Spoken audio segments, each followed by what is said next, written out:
Good morning, families. Yeah, glad to see all of you this morning. Yeah, and also good morning for those who are watching online. Okay, watching online. Glad that you can join us this morning as well. We hope that you can also join us on site next time. Our pastors are on pastors retreat in Malacca, and today they are coming back to Singapore. So please keep them in prayer for their journey mercy that they will reach Singapore safely. Yeah. Last week, we celebrated Good Friday and Resurrection Sunday. Jesus has finished God's salvation work on the cross. He rose from the dead. Jesus has triumphed. All of us are saved, cleansed by the blood of Jesus. Now, what should we do? Being saved by faith in Jesus is the beginning of our journey and relationship with God. Our relationship with God must be built. Building our relationship with God is growing in our holiness, where we become more and more like Jesus. Building our relationship with God is growing in our holiness, where we become more and more like Jesus. Galatians chapter 2 verse 20 says, I have been crucified with Christ. It is no longer I who live, but Christ who lives in me. And the life I now live in the flesh, I live by faith in the Son of God who loved me and gave himself for me. I repeat, I have been crucified with Christ. It is no longer I who lives, but Christ who lives in me.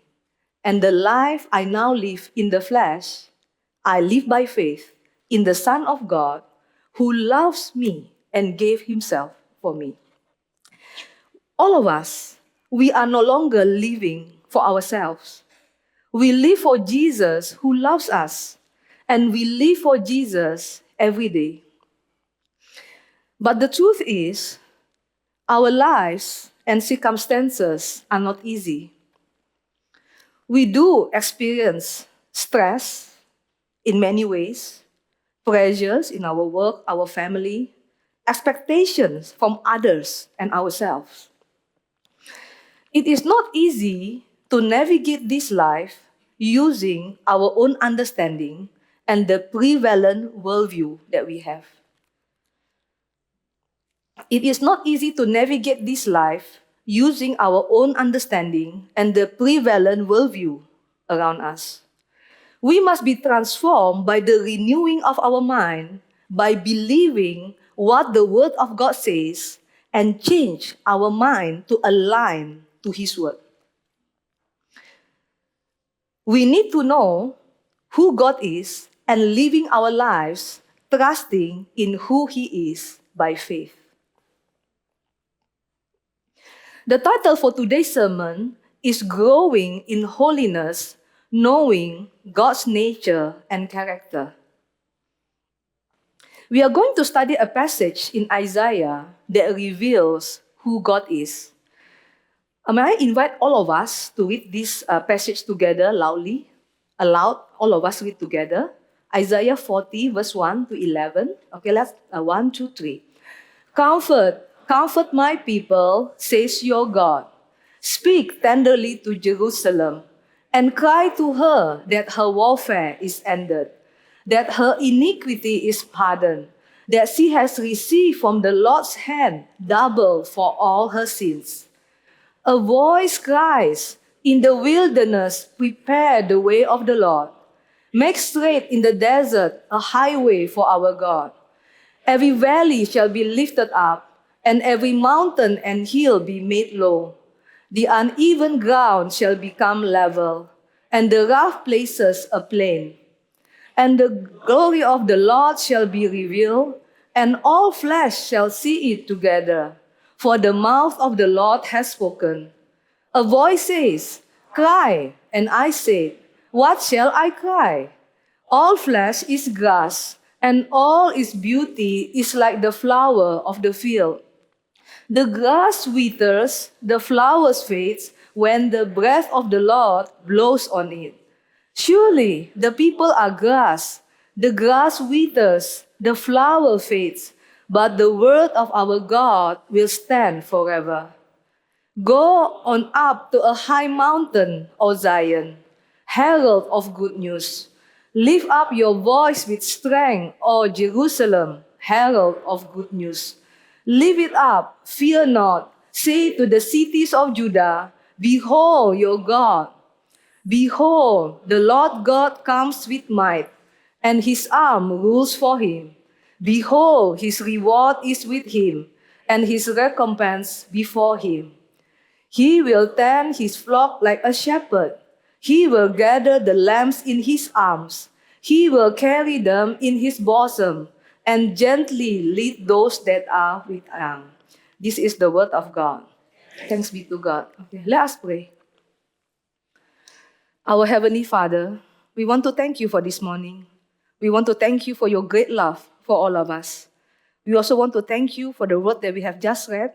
Father, we pray that you help us to grow, to know you even more and more. Help us to grow in the grace and knowledge of our Savior and Lord Jesus Christ. And for myself, I pray that you hide me behind the cross. We want to remember our pastors who are on their way back to Singapore. Lord, protect their journey. May the angel of the Lord encamp around them and bring them back to Singapore safely. In Jesus' name we pray. Amen. Okay. In this passage that we have just read, is a prophecy by Isaiah to the people of Judah who were exiled in Babylon. They lost their land. Their temple in Jerusalem was destroyed. And they live as exiled, as foreigners in Babylon, in another nation. In their understanding, God has forgotten them. They lost the war because they have sinned against God. They have been defeated and they continue with their lives. But this is not what God had planned for his people. He never forget his people. God sent his word that God will comfort them. God has forgiven their sins, and God knows that they have gone through much pain and suffering. God spoke to them, revealing who he is, and he is coming for them and deliver them. What can we learn from this passage about God? The first point that we can learn from this passage is our God, verse 1 and verse 2, is our God is the source of all comfort. Our God is the source of all comfort. I will read verse 1 and 2. Comfort my people, says your God. Speak tenderly to Jerusalem and cry to her that her warfare is ended, her iniquity is pardoned. They are forgiven.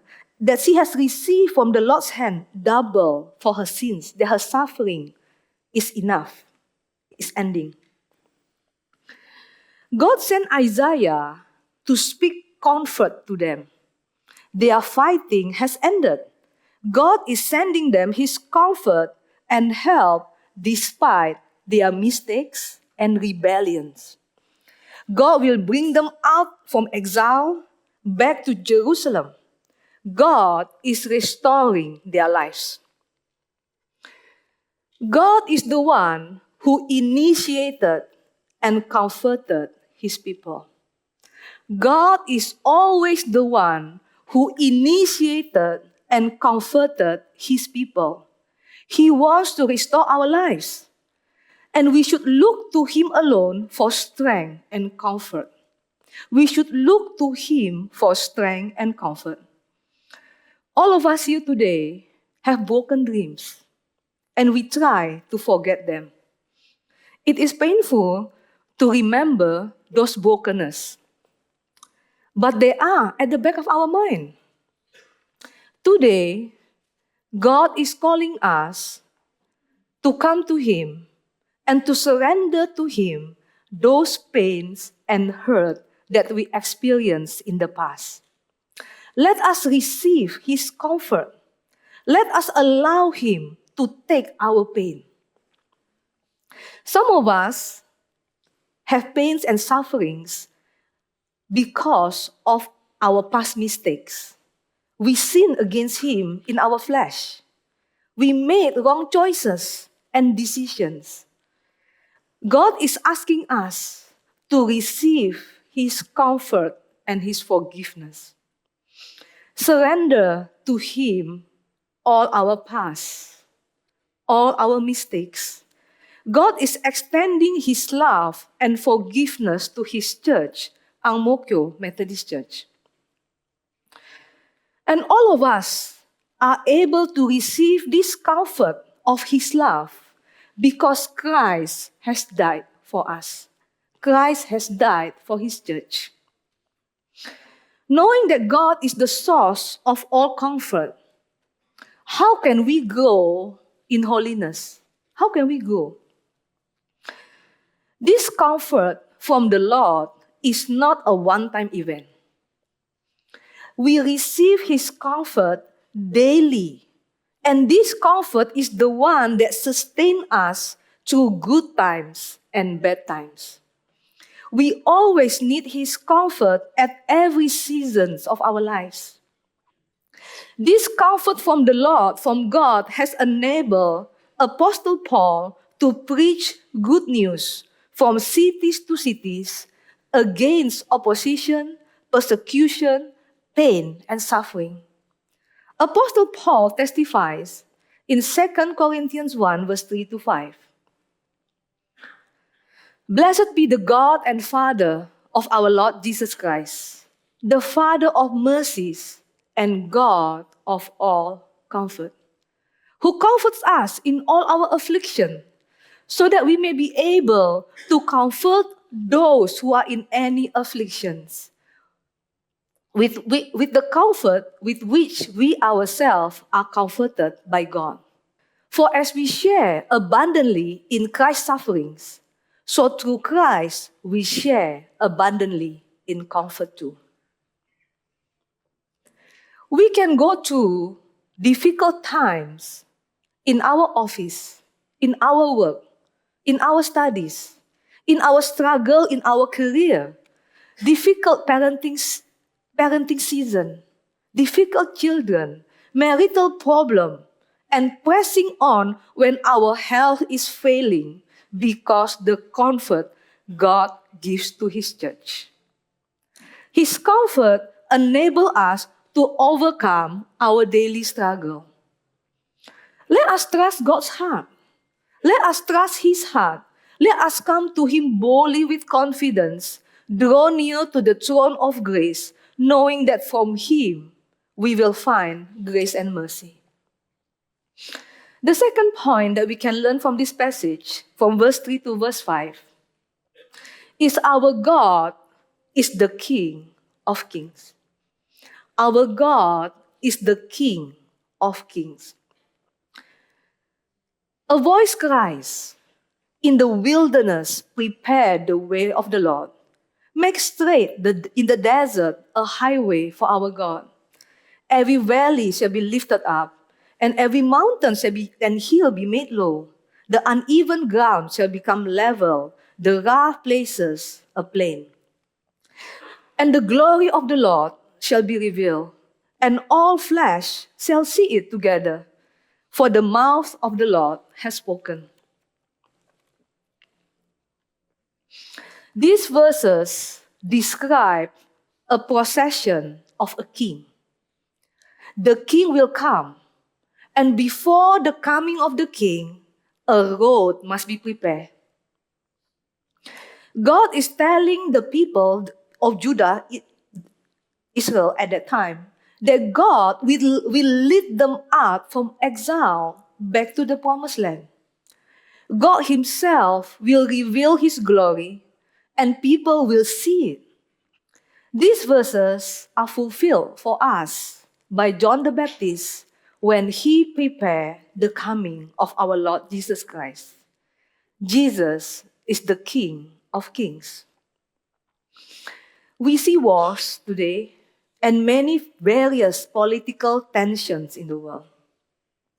Some strong leaders may rise, and some strong nations will build their military powers.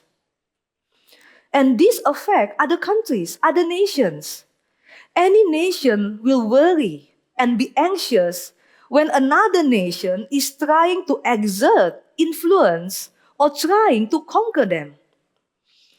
Even within a nation can be divided because of political power struggle internally resulted in a civil war. A civil war alone will break a nation and causes suffering and poverty for many people. In this chaos is God, the King of this world.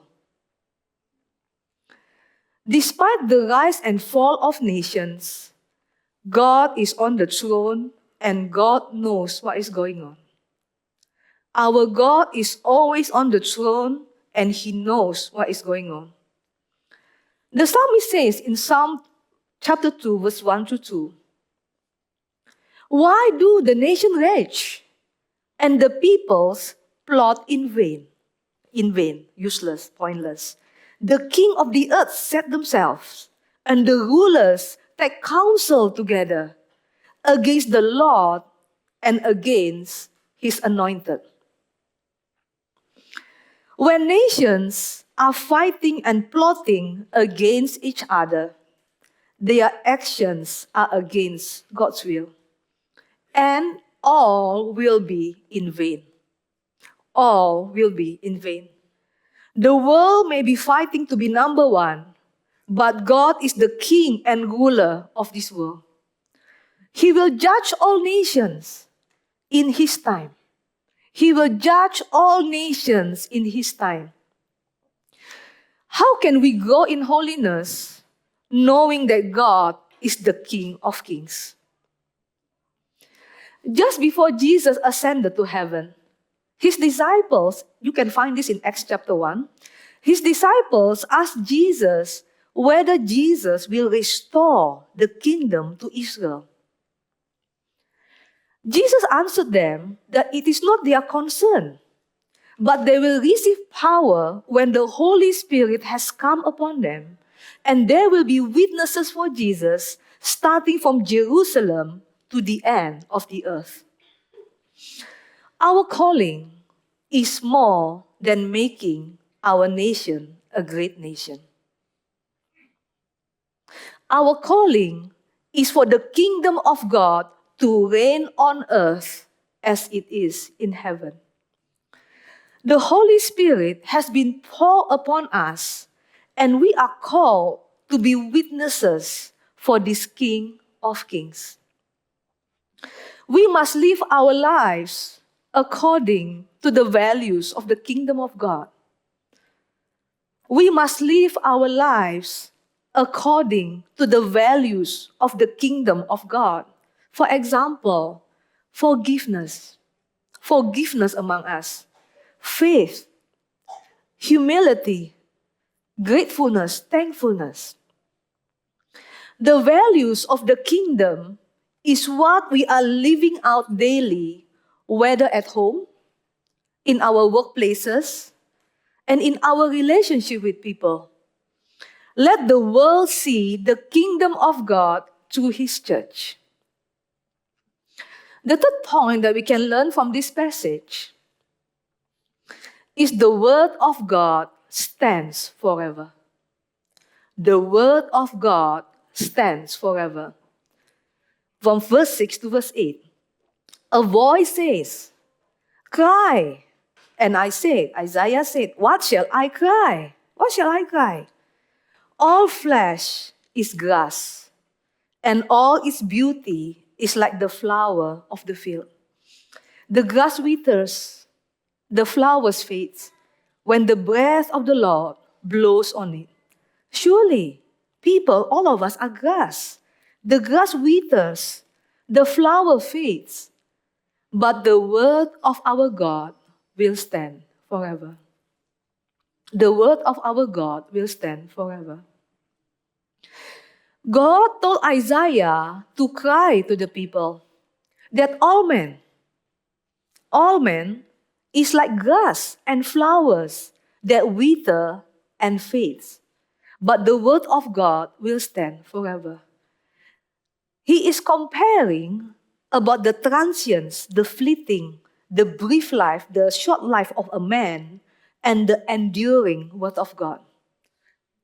The transience of man and the enduring words of God. Yeah, comparing. Knowing our transience, that we are brief on our life on earth, that we are here only for a short while. Knowing our transience, our fleeting time, keeps us humble. We do not think too highly of ourselves because we do not know tomorrow. Our transience help us to respect and honor everyone despite our differences, strength, and weakness, because all of us are the same. We are all fleeting, brief. How can we grow in holiness knowing that we are temporal, finite, while the word of God stands forever? Rick Warren wrote in his book, Purpose Driven Life, there was one chapter when he is talking about life is a temporary assignment. So he is writing that how I see my life shapes my life. Life is a temporary assignment. How I see my life shapes my life. I will read. In God's eyes, the greatest heroes of faith are not those who achieve prosperity, success, and power in this life, but those who treat this life as a temporary assignment and serve faithfully, expecting their promised reward in eternity. All of us here are pilgrims on the journey of the narrow road.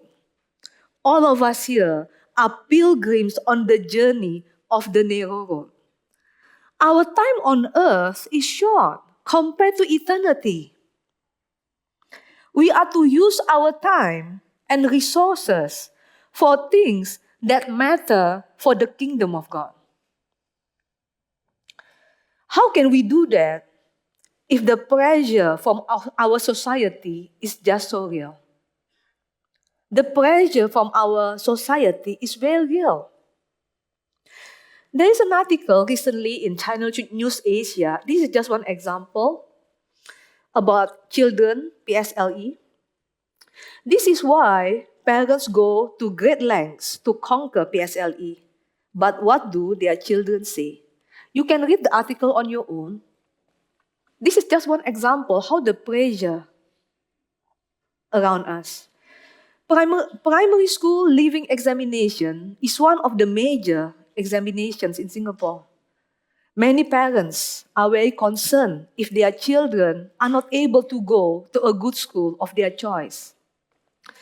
The great stress for PSLE because it is believed that it will determine children's future.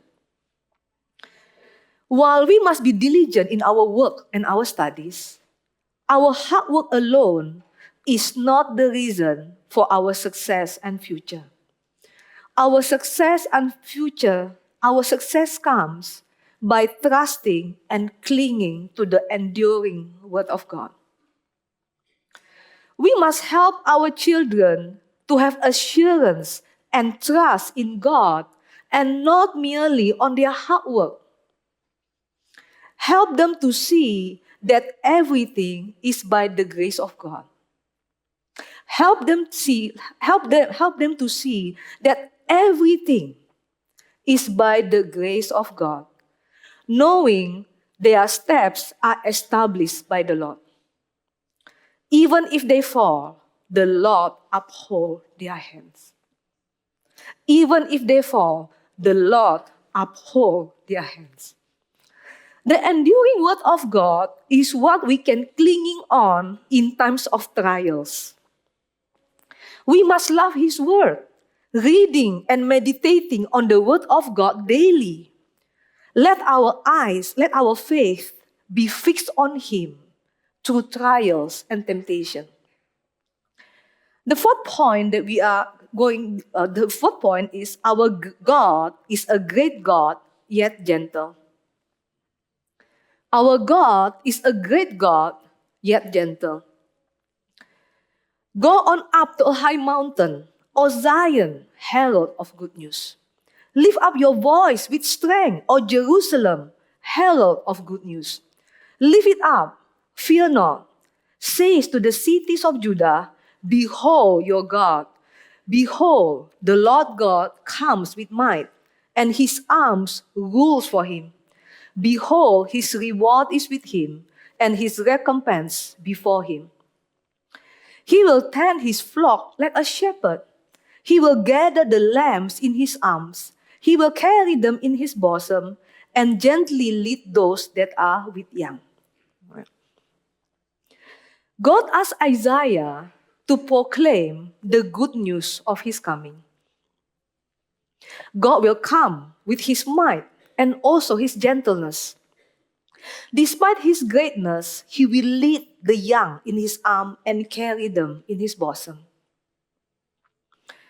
This passage is fulfilled in the life of our Lord Jesus Christ. Jesus showed the people many signs that truly he is the anointed one.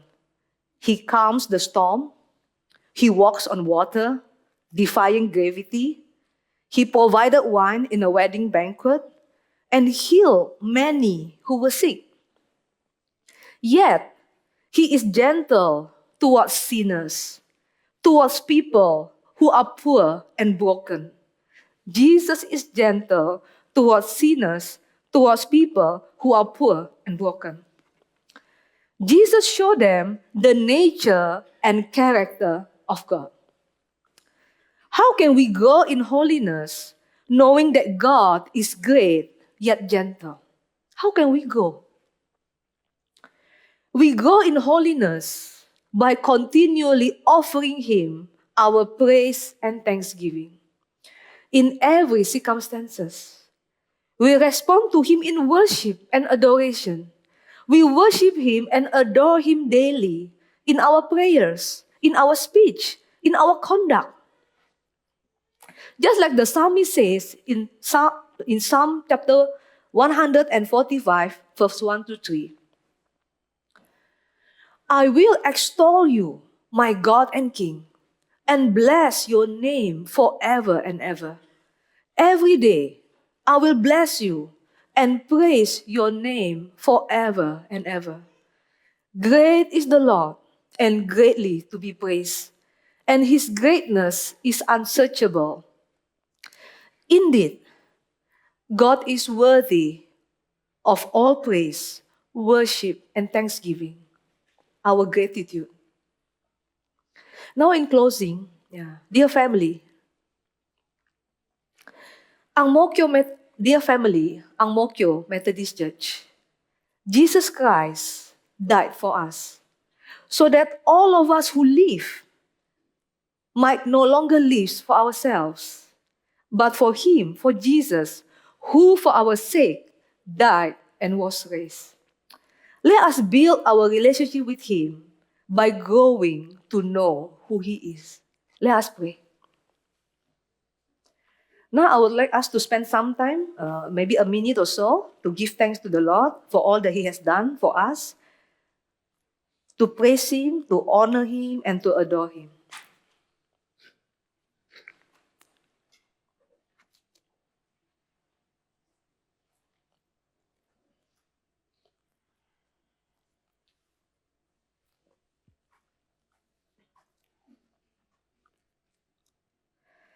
Our Heavenly Father, we want to thank you for your word. We want to thank you for all that you have done for us. We want to thank you that you give us comfort, Lord, every day, every season of our life. We want to thank you for the assurance, knowing that you are the King of Kings, that we do not have to worry when nations rise against nations, that we have peace in you. Lord, we want to thank you as well, Lord, that your word endure forever, that we can stand through difficult times and good times, trusting in your enduring word.